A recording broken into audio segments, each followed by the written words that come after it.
नमस्कार, क्यापिटल समाचारमा स्वागत छ। म कुलचन्द्र विष्ट। सुरुमा अहिलेसम्मका मुख्य समाचारका शीर्षकहरू। अदालतमा विचाराधीन मुद्दाको विषयमा आइरहेको प्रधानमन्त्री ओलीको अभिव्यक्तिमा अंकुश लगाउन कानुन व्यवसायीको माग, जनतामा भ्रम सिर्जना भएको टिप्पणी। प्रदेश 1 को हिउँदे अधिवेशनको पहिलो बैठक 3 मिनेट बसेर स्थगित।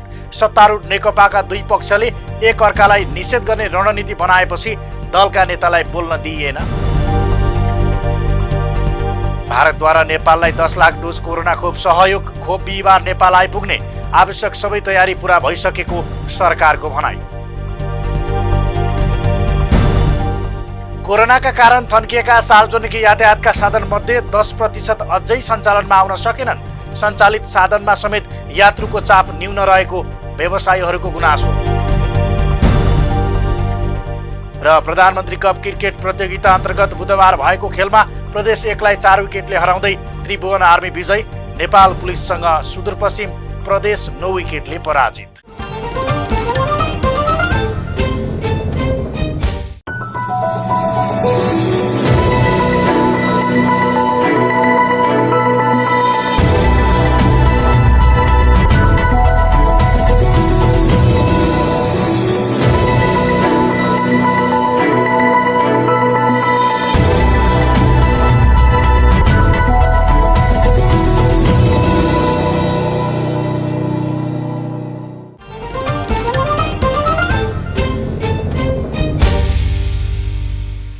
क्यापिटल समाचार अब विस्तारमा।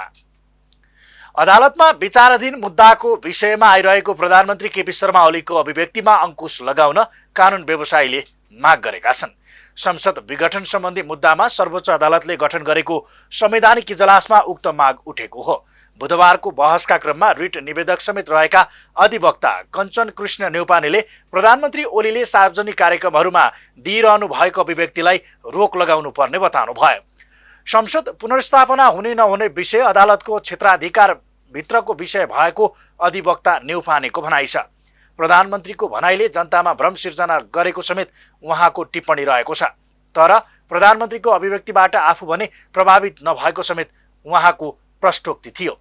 यस्तै बुधबारको सुनवाईका क्रममा बहस गरेका वरिष्ठ अधिवक्ताहरू चन्द्रकान्त गेवाली, कृष्ण प्रसाद भण्डारी लगायत 6 जनाले संसद पुनर्स्थापना हुनुपर्ने तर्कहरू पेश गरेका थिए। बुधबारको सुनवाई पनि हेर्दैमा सकिएको छ। बिहिबार संसद विघटन सम्बन्धी मुद्दा निरन्तर अगाडि बढ्नेछ। पूर्व प्रमुख निर्वाचन आयुक्त भोजराज पोखरेलले प्राविधिक पक्षको जटिलताका कारण तोकिएको मितिमा निर्वाचन हुन गाह्रो रहेको बताउनु भएको छ।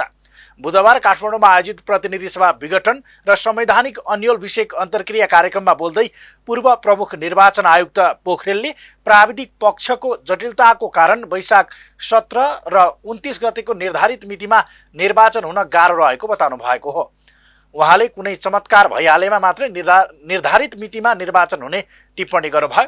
पोखरेलले नेपाल कम्युनिस्ट पार्टी नेकपा कानुनी रूपमा फुट्ने गरी निर्वाचन आयोगमा गएको अवस्थामा पार्टीको विभाजन सम्बन्धी विवादको निरूपण गर्न नै आयोगलाई कम्तीमा 60 दिन लाग्ने बताउनु भयो।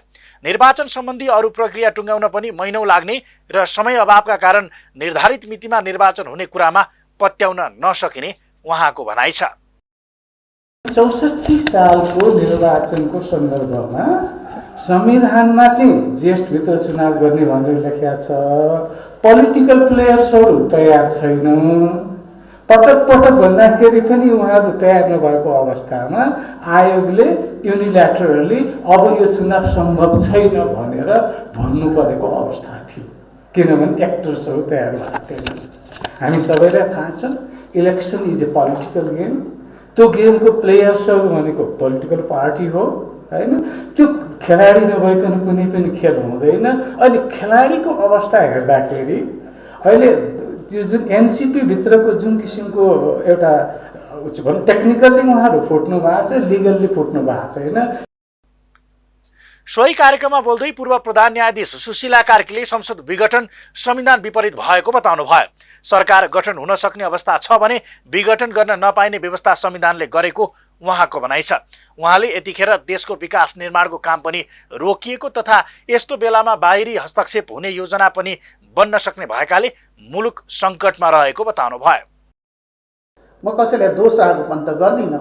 जहिले पनि व्यक्तिले आफ्नो पर्सनालिटी, आफ्नो निजी एउटा के भने राष्ट्रको बारेमा सोचेर, भोलि सबै इतिहासकारले लेख्ने कुरा यही हो, राष्ट्रको बारेमा सोचेर, जनताको बारेमा सोचेर, मुलुकको आर्थिक अवस्थाहरूलाई सोचेर अनि काल परिस्थितिलाई सोचेर यहाँ गरिँदैन। यहाँ के गरिन्छ भन्दाखेरि खाली व्यक्तिको अहमको लागि, कहिले 36-72, कहिले चाहिँ आफू सरकारमा टिक्ने अवस्था छैन, अल्पमतमा छ। कार्यक्रममा सहभागी अन्य वक्ताहरूले समेत संसद विघटनको विरोधमा आफ्नो धारणाहरू व्यक्त गर्नु भएको थियो। अर्थमन्त्री विष्णुप्रसाद पौडेलले देशको आर्थिक क्षेत्रका सूचकहरू सकारात्मक रहेको बताउनु भएको छ। बुधबार कृषि विकास बैंक लिमिटेडको वार्षिकोत्सवको अवसरमा आयोजित कार्यक्रमलाई सम्बोधन गर्दै अर्थमन्त्री पौडेलले देशको आर्थिक क्षेत्रको सूचकहरू सकारात्मक रहेको बताउनु भएको हो। कोभिड-19 को कारणले राजस्व परिचालनका केही सन्दर्भमा प्रतिकूलता रहे पनि अन्य क्षेत्रमा आर्थिक सूचकहरू सकारात्मक रहेको उहाँको भनाइ छ।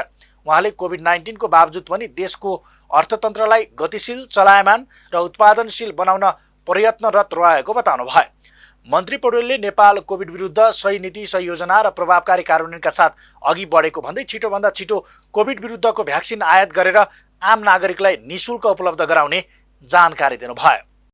हामी हाम्रो देशको अर्थतन्त्रलाई कोभिडका बावजुद पनि गतिशील बनाउन, चलायमान बनाउन, उत्पादनशील बनाउन प्रयत्नरत छौँ र पछिल्ला तथ्याङ्कहरूलाई हेर्ने हो भने खास गरिकन पुँजीगत खर्चको अवस्था र कोभिडको कारणले राजस्व परिचालनका केही सन्दर्भहरूमा केही प्रतिकूलताहरू रहेको भए पनि अरू क्षेत्रमा हाम्रा आर्थिक इन्डिकेटरहरू सकारात्मक छन् भन्ने कुरा यहाँहरूलाई जानकारी नै छ।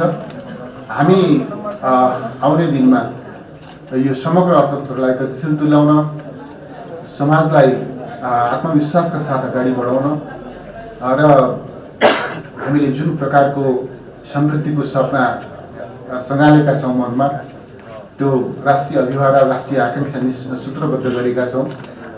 समृद्ध नेपाल, सुखी नेपालीको जुन हाम्रो राष्ट्रिय आकाङ्क्षा छ, त्यस दिशातर्फ मुलुकलाई अगाडि बढाउनका निम्ति बैंकको प्रभावकारी पहल कदमीको लागि पनि म आग्रह गर्न चाहन्छु। मन्त्री पौडेलले मध्यावधि निर्वाचन गर्ने कुरा संविधानले प्रबन्ध गरेको व्यवस्था भएको भन्दै उहाँले संविधानको कार्यान्वयनले मुलुकलाई गतिशील ढङ्गले अघि बढाउन मद्दत गर्ने बताउनु भयो। मुलुकलाई संविधानले परिलक्षित गरेको दिशामा लैजानका निम्ति निर्वाचनको अपरिहार्यता रहेको पनि उहाँको भनाइ छ। तुलना गरेर हेर्दा चाहे हामी साउथ एसियाका मुलुकहरूको कुरा गरौँ वा अरू मुलुकहरूको कुरा गरौँ, तुलनात्मक रूपमा हामी कोभिडका विरुद्धमा सही नीति, सही योजना र प्रभावकारी कार्यान्वयनका साथ नै अगाडि बढेका छौँ भन्ने कुरा स्पष्ट छ। र यसै सिलसिलामा हामीले सरकारले एउटा अठोट गरेको छ कि हामी शीघ्रातिशीघ्र गुणस्तरीय, विश्वसनीय भ्याक्सिन आयात गर्ने र आम नेपालीलाई निःशुल्क भ्याक्सिन उपलब्ध गराउने सरकारको यो अठोट रहेको छ। कार्यक्रममा बोल्दै नेपाल राष्ट्र बैंकका गभर्नर महाप्रसाद अधिकारीले नेपाल सरकारले डिजिटल फ्रेमवर्क लागू गरेको र वित्तीय क्षेत्रलाई यसले विशेष रूपले समेट्ने भएकोले बढीभन्दा बढी विद्युतीय कारोबार होस् भन्ने हिसाबले राष्ट्र बैंक अघि बढेको बताउनु भयो। कृषिमा आधुनिकीकरण गर्ने धेरै सम्भावना मुलुकमा भएकाले कृषि विकास बैंकले अन्य क्षेत्रमा भन्दा विशेष गरी कृषि क्षेत्रमै लगानी गर्नुपर्ने उहाँले बताउनु भयो। नेपाल सरकारले डिजिटल नेपाल फ्रेमवर्क लागू गरेको छ। त्यसभित्र वित्तीय क्षेत्र रिलेटेड केही स्पेसिफिक एक्सनहरू छन्, आइटमहरू छन्, जसभित्र हामीले यो कार्ययोजना अगाडि सारेका छौँ र हामी बेसीभन्दा बेसी विद्युतीय कारोबार होस् भन्ने हिसाबले हाम्रो काम कारबाही अगाडि बढिरहेका छौँ, जसको फलस्वरूप नगद कारोबार कम हुँदै जानेछ र समग्र सोसाइटीमा पनि सुशासनको चाहिँ अभिवृद्धि हुनेछ भन्ने अपेक्षा नेपाल राष्ट्र बैंकले लिएको छ। यस प्रक्रियामा पनि कृषि विकास बैंकले आफ्नो काम सुरु गरिसकेका छ, जुन चाहिँ कार्ड आज ल्याएको छ। यो एउटा वित्तीय चाहिँ अभियानको लागि सहयोग सिद्ध हुनेछ। कृषि विकास बैंक लिमिटेडका अध्यक्ष लक्ष्मी प्रपन्न निरौलाले बैंकले आगामी दिनमा उच्च मूल्य प्राप्त हुने फलफुलमा कर्जा विस्तार गर्ने बताउनु भयो। त्यसै गरी गाई भैँसी फार्ममा पनि लगानी विस्तार गर्ने योजना रहेको उहाँको भनाइ छ। बैंकले आगामी दिनमा फलफुल खेतीमा उच्च मूल्य प्राप्त हुने क्रमशः ओखर, एभोकाडो, केसर, ड्रागन फ्रुट्स, किवी जस्ता फलफुलमा कर्जा विस्तार गर्ने नीति बनाइसकेको छ। यस सम्बन्धी हामीले अनुसन्धान गर्ने र यस सम्बन्धी प्रोडक्ट पेपरहरू पनि हामीले तयार गरिसकेको अवस्था छ। कृषि विकास बैंक लिमिटेडले बुधबार 54औं वार्षिकोत्सव मनाएको हो। सत्तारूढ नेकपाका दुई पक्षले एक अर्कालाई निषेध गर्ने रणनीति बनाएपछि प्रदेश 1 को हिउँदे अधिवेशनको पहिलो बैठक 3 मिनेट मात्रै बसेर स्थगित भएको छ। प्रदेश प्रमुखले अधिवेशन आह्वान गरेको सम्बन्धी पत्र पढेर बैठक स्थगित गरिएको हो। प्रदेश प्रमुखको पत्र वाचन गरे लगत्तै सभामुख प्रदीप कुमार भण्डारीले बैठक स्थगित भएको जानकारी दिनुभयो। प्रदेशसभा बैठकमा झडप नै हुन सक्ने अवस्था देखिएपछि कार्यव्यवस्था परामर्श समितिको बैठकले कुनै पनि दलका नेताहरूलाई बोल्न नदिने निर्णय यसअघि नै गरेको थियो। नेकपा विभाजनको मुखमा पुगेसँगै मुख्यमन्त्री शेरधन राई विरुद्ध अविश्वासको प्रस्ताव पेश हुने विषयका कारण प्रदेश 1 को अधिवेशनमा धेरैको ध्यान खिचिएको छ। क्यापिटल समाचारमा अब पालो विश्रामको। तपाईको परिवेश र बाँकी विश्वका सम्पूर्ण सन्दर्भ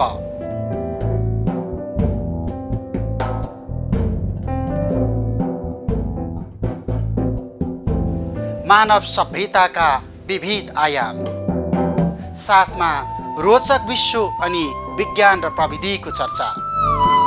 कार्यक्रम गोलार्ध।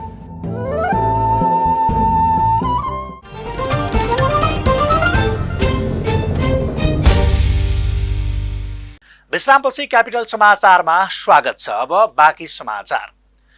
भारत सरकारले नेपाललाई कोरोना विरुद्धको 10 लाख डोज खोप अनुदान दिने भएको छ। बुधबार स्वास्थ्य तथा जनसङ्ख्या मन्त्री हृदेश त्रिपाठी र नेपालका लागि भारतका राजदूत विनय मोहन क्वात्राले स्वास्थ्य तथा जनसङ्ख्या मन्त्रालयमा संयुक्त पत्रकार सम्मेलन गरी भारतले नेपाललाई कोरोना विरुद्धको 10 लाख डोज खोप अनुदान सहयोग गर्ने जानकारी दिइएको हो।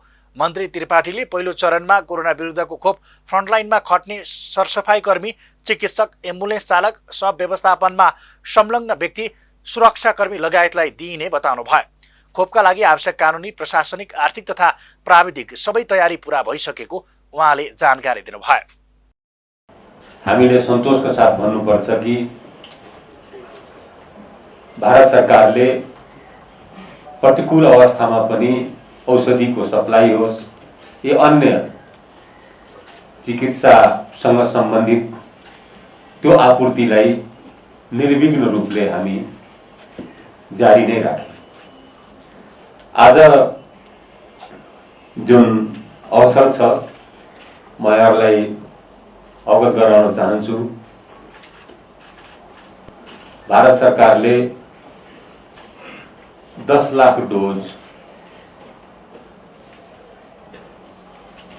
को कोरोना 19 विरुद्धको खोप अनुदानमा उपलब्ध गराएको छ। आवश्यक खोप बिहिबार नै काठमाडौँ आइपुग्ने मन्त्री त्रिपाठीले जानकारी दिनुभयो। यति खोप मात्रै पर्याप्त नभएको भन्दै उहाँले बाँकी खोप नेपाल भित्र्याउन पनि खरिद प्रक्रिया अगाडि बढाउने बताउनु भयो। फ्रन्टलाइनमा खट्नेहरूलाई पहिलो चरणमा खोप दिएपछि क्रमशः अन्य जनसङ्ख्यालाई खोप दिने मन्त्री त्रिपाठीले बताउनु भयो। खोपको अभियान सफलतापूर्वक सञ्चालन गर्न मन्त्रालय तयार रहेको र ढिलो नगरिकन अगाडि बढाइने उहाँको भनाइ छ। नेपालमा थप 383 जना कोरोना संक्रमण मुक्त भएका छन्। पछिल्लो 24 घण्टामा उक्त संख्यामा संक्रमितहरू डिस्चार्ज भएसँगै नेपालमा कोरोनालाई जित्नेको संख्या 2,62,642 पुगेको छ। यस्तै पछिल्लो 24 घण्टामा थप 318 जनामा कोरोना संक्रमण पुष्टि भएको स्वास्थ्य तथा जनसङ्ख्या मन्त्रालयले जनाएको छ। मन्त्रालयका अनुसार पछिल्लो 24 घण्टामा थप 6 जना संक्रमितको मृत्यु भएको छ। यससँगै नेपालमा संक्रमणबाट मृत्यु हुनेको संख्या 1975 पुगेको छ। कोरोना संक्रमितको कुल संख्या भने 2,68,310 पुगेको स्वास्थ्य मन्त्रालयले आफ्नो तथ्याङ्कमा उल्लेख गरेको छ। हाल 3,693 जना आइसोलेसनमा रहेका छन् भने 172 जना क्वारेन्टिनमा रहेका छन्। कोरोना भाइरसका कारण 2076 चैतदेखि बन्द भएको सार्वजनिक यातायात तथा भण्डारण क्षेत्र अझ पूर्ण रूपमा सञ्चालनमा आउन सकेका छैनन्। नेपाल राष्ट्र बैंकले गरेको पछिल्लो अध्ययन अनुसार 10% यातायातका साधन अझै सडकमा निस्केका छैनन्। अचला लोहनीको रिपोर्ट। नेपाल राष्ट्र बैंकको पछिल्लो सर्वेक्षण प्रतिवेदन अनुसार पुससम्म आइपुग्दा करिब 10% यातायात तथा भण्डारण क्षेत्र सञ्चालनमा आउन सकेका छैनन्। सञ्चालनमा आएका यातायात तथा भण्डारण क्षेत्रको कारोबार पनि अत्यन्तै थोरै छ। राष्ट्र बैंकले सार्वजनिक गरेको प्रतिवेदन अनुसार यातायात क्षेत्रको कारोबार पुस महिनामा 65% हाराहारी पुगेको छ। तर कोभिड महामारीकै कारण विगतको तुलनामा यातायात तथा भण्डारण क्षेत्रको औसत तलब ज्याला खर्च भने बढेको छ। तर अधिकांश सार्वजनिक यातायातमा यात्रुको चाप ज्यादै न्यून छ। अघि त राम्रै थियो बहिनी, कोरोना अघि। अब अहिले कोरोना पछि भएपछि अलि मान्छे त्यति चलपल भएको छैनन् हैन। अब यातायात क्षेत्रमा त यस्तै हो, साह्रो गाह्रो त परिरहन्छ बहिनी, यस्तै परिरहेको छ। अब अलिअलि यसो भर्तेक सहयोग गर्दै त हुन्थ्यो भन्ने चाहिँ हामीलाई धारणा छ। अब उहाँहरूलाई भ्याइ नभ्याइ छ, के सहयोग गर्नुहुन्छ। कोरोना भाइरसको संक्रमण बढेपछि 2076 चैतदेखि गरिएको लकडाउनसँगै बन्द भएका सार्वजनिक सवारी असार अन्तिमदेखि आंशिक रूपमा सञ्चालनमा आएका थिए। त्यसपछि जोरबिजोर सामाजिक तथा भौतिक दूरी जस्ता नयाँ मापदण्डका कारण सार्वजनिक यातायात प्रयोग गर्नेको संख्या एकाएक घट्न पुग्यो। समग्र आर्थिक क्षेत्र मापन गर्ने बलियो सूचक मानिने सार्वजनिक यातायात लामो समयसम्म बन्द हुँदा यसको असर मुलुकको अर्थतन्त्रमा सोत परेको छ।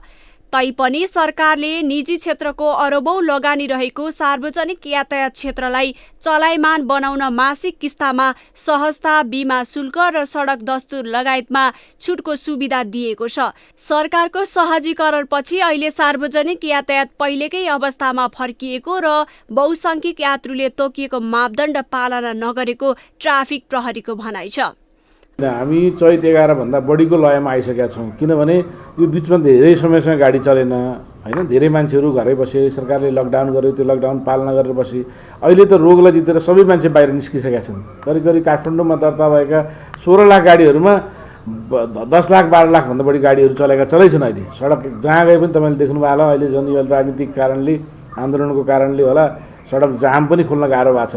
सबै हाम्रो भएका ट्राफिकहरू निकाल्दा 1400-1500 ट्राफिकले हामीले फुल फ्लेजमा काम गर्दा पनि ट्राफिक व्यवस्थापन गर्न गाह्रो भएको छ। दिनहुँ पहिलाभन्दा धेरै सडकमा गाडीहरू गुडिसकेको अवस्था हो। हामी हरेक पटक हामी सडकमा उभिएका छौँ र जनचेतनाका कुरा धेरै गरेका छौँ।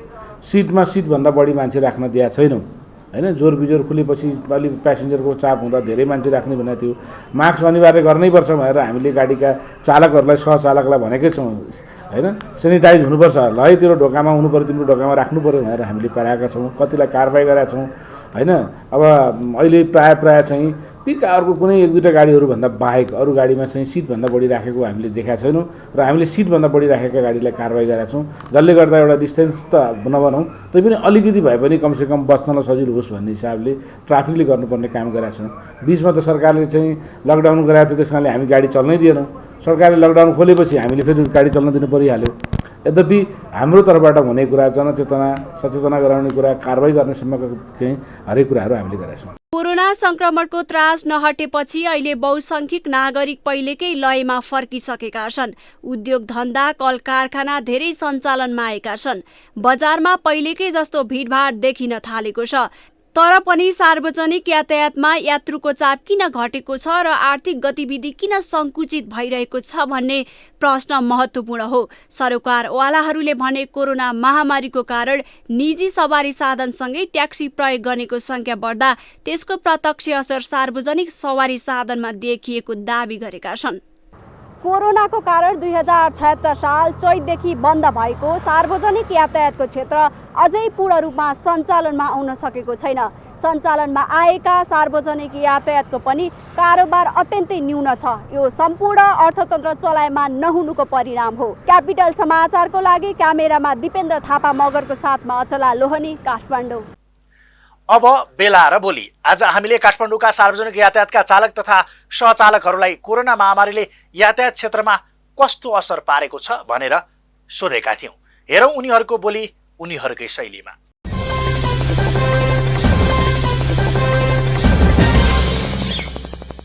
पेसेन्जर गाडीमा त्यति पाउँदैन अब किस्ता नतिरे पनि नहुने ब्याङ्कले च्यापिहाल्छ यातायातमा ठिकै हो थियो त्यति 2-3 हजार पैसा बच्यो अहिले त 1000-1200 पैसा बच्नु पनि गाह्रो। अब यो यातायात क्षेत्र त अहिले धेरै गाह्रो छ। यातायात व्यवसायलाई अहिले टिक्नै गाह्रो भइसकेको छ। अहिले मान्छे पनि कम छन्।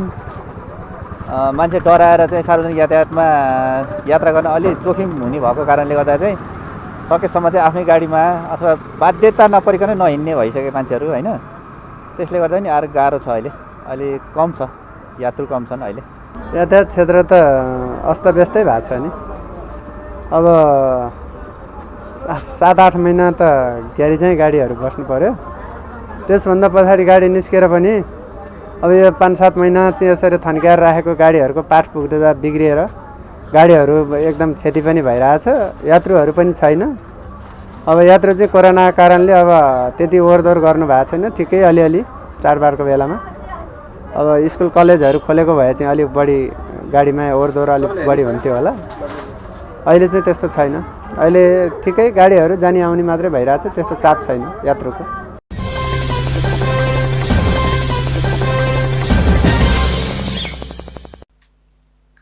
क्यापिटल समाचारमा पुनः एकैछिन विश्राम।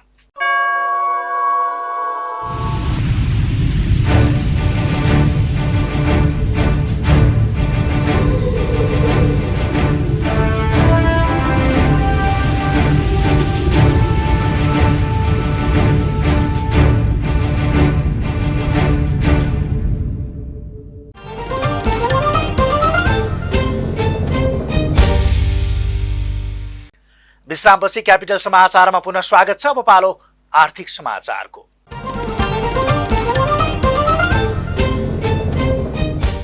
साताको चौथो दिन बुधबार नेप्से परिसूचक दोहोरो अङ्कले बढेको छ। बुधबार नेप्से 15.87 अङ्कले बढेर 2342.76 अङ्कमा बन्द भएको छ। नेप्सेका अनुसार 6,21,09,66,026 रुपियाँ बराबरको सेयर कारोबार भएको छ। Mahila Sahayatra, micro finance, best finance, corporate development, green development, Saptakoshi development, Narayani development, Nepal finance लगायत कम्पनीको सेयर मूल्य 9% भन्दा बढीले वृद्धि भएको छ।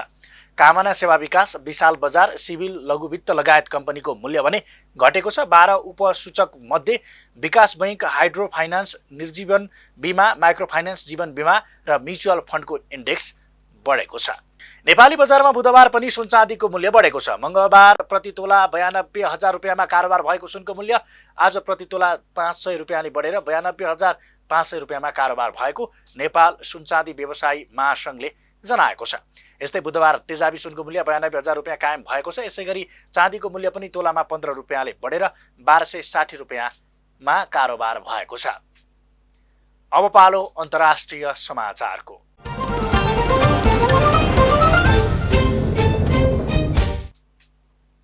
कोरोनाको नयाँ स्वरूपको भाइरस विश्वका 60 देशमा पुगेको छ।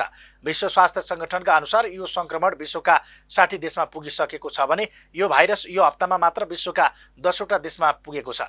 यो सँगै यसले महामारीको स्वरूप दिन प्रतिदिन नयाँ देशमा पुगिरहेकोले सतर्कता अपनाउन WHO ले आग्रह गरेको छ। विश्वमा कोरोना भाइरसबाट मृत्यु हुनेको संख्या 20 लाख भन्दा बढी छ। यता बेलायतबाट निस्किएको भनिएको कोरोना भाइरसको नयाँ संक्रमण पनि बढ्दो रूपमा विश्वमा बढ्दै गएको बताइएको छ।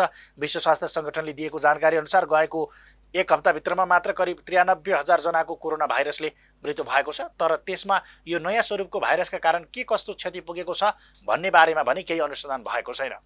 गएको 7 दिनभित्रमा विश्वमा कोरोना भाइरसका थप 47 लाख जति संक्रमितहरू थपिएका छन्। पछिल्लो समयमा युरोपमा भित्रिएको खोपका कारण धेरै नागरिकमा आशा पलाएको छ। अब पालो खेल समाचारको।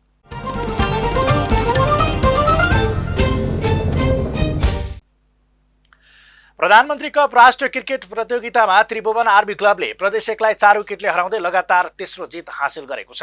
बुधबार भएको खेलमा आर्मीले प्रदेश 1लाई 4 विकेटले हराएपछि प्रदेश 1 समूह ए र प्रतियोगिताबाट औपचारिक रूपमा बाहिरिएको छ। जितका लागि 132 रनको विजय लक्ष्य पछ्याएको आर्मीले 29.5 ओभरमा 6 विकेट गुमाउँदै लक्ष्य पूरा गर्यो। आर्मीको जितमा युवा ब्याट्सम्यान रोहित कुमार पौडेलले 31 बलमा 4 चौका र 2 छक्का सहित सर्वाधिक 36 रनको योगदान दिए। यो सँगै आर्मी सेमिफाइनलको नजिक पुगेको छ। त्यस्तै बुधबार नै अर्को खेलमा नेपाल पुलिस क्लबले सुदूरपश्चिम प्रदेशलाई 9 विकेटले हराएको छ। कीर्तिपुर मैदानमा सुदूरपश्चिमले दिएको 111 रनको लक्ष्य पुलिसले 17 ओभरमा मात्रै 1 विकेट गुमाएर पूरा गर्यो। पुलिसका लागि सुनिल धमलाले 53 र कुशल भुर्तेलले 51 रन बनाए। यसअघि टस हारेर पहिले ब्याटिङ गरेको सुदूरपश्चिमले 33 ओभर 1 बलमा अल आउट हुँदै जम्मा 110 रन मात्रै बनाएको थियो। सुदूरपश्चिमका लागि खड्ग बोहराले सबैभन्दा धेरै 40 रन र सन्जु धामीले 35 रन बनाए। पुलिसका दिपेन्द्र सिंह ऐरी र सागर ढकालले समान 4-4 विकेट लिए। बुधबारबाट राजधानीमा सुरु भएको राष्ट्रिय महिला फुटबल लिगमा विभागीय टोलीद्वय त्रिभुवन आर्मी क्लब र नेपाल पुलिस क्लबले गोलरहित बराबरी खेलेका छन्। त्रिपुरेश्वर स्थित दशरथ रङ्गशालामा भएको उद्घाटन खेलमा दुवै टोलीले गोल गर्ने राम्रा अवसरहरू पाए पनि सदुपयोग गर्न सकेका थिएनन्। विराटनगर महानगरपालिका, चन्द्रपुर नगरपालिका रौतहट, वालिङ नगरपालिका स्याङ्जा, चौधरीगढी नगरपालिका Udaipur, Nepal APF club, Tribhuvan army club र नेपाल पुलिस क्लबको सहभागिता रहेको प्रतियोगिता डबल राउन्ड रोबिनको आधारमा सञ्चालन हुँदैछ। प्रतियोगितामा पहिलो हुने टोलीले 15 लाख रुपियाँ, दोस्रोले 8 लाख र तेस्रो हुने टोलीले 5 लाख पुरस्कार पाउनेछन्। अघिल्लो वर्ष चैत्र 3 गतेबाट सुरु हुने भनिएको प्रतियोगिता कोभिड महामारीका कारण रोकिएको थियो। प्रतियोगितामा बिहिबार पहिलो खेल एन्फा कम्प्लेक्समा एपीएफ र चन्द्रपुर नगरपालिका रौतहट तथा दिनको दोस्रो खेल विराटनगर महानगरपालिका मोरङ र वालिङ नगरपालिका स्याङ्जाबीच प्रतिस्पर्धा हुनेछ। यो सँगै हामी क्यापिटल समाचारको अन्त्यमा छौँ। अन्त्यमा मुख्य समाचारका शीर्षकहरू फेरि एकपटक। अदालतमा विचाराधीन मुद्दाको विषयमा आइरहेको प्रधानमन्त्री ओलीको अभिव्यक्तिमा अंकुश लगाउन कानुन व्यवसायीको माग, जनतामा भ्रम सिर्जना भएको टिप्पणी। प्रदेश 1 को हिउँदे अधिवेशनको पहिलो बैठक 3 मिनेट बसेर स्थगित। सत्तारूढ नेकपाका दुई पक्षले एक अर्कालाई निषेध गर्ने रणनीति बनाएपछि दलका नेतालाई बोल्न दिइएन। भारतद्वारा नेपाललाई 10 लाख डोज कोरोना खोप सहयोग। खोप बिहिबार नेपाल आइपुग्ने, आवश्यक सबै तयारी पूरा भइसकेको सरकारको भनाइ। कोरोनाका कारण थन्किएका सार्वजनिक यातायातका साधनमध्ये 10% अझै सञ्चालनमा आउन सकेनन्। सञ्चालित साधनमा समेत यात्रुको चाप न्यून रहेको व्यवसायीहरूको गुनासो। र प्रधानमन्त्री कप क्रिकेट प्रतियोगिता अन्तर्गत बुधबार भएको खेलमा प्रदेश 1 लाई 4 विकेटले हराउँदै त्रिभुवन आर्मी विजयी। नेपाल पुलिससँग सुदूरपश्चिम प्रदेश 9 विकेटले पराजित।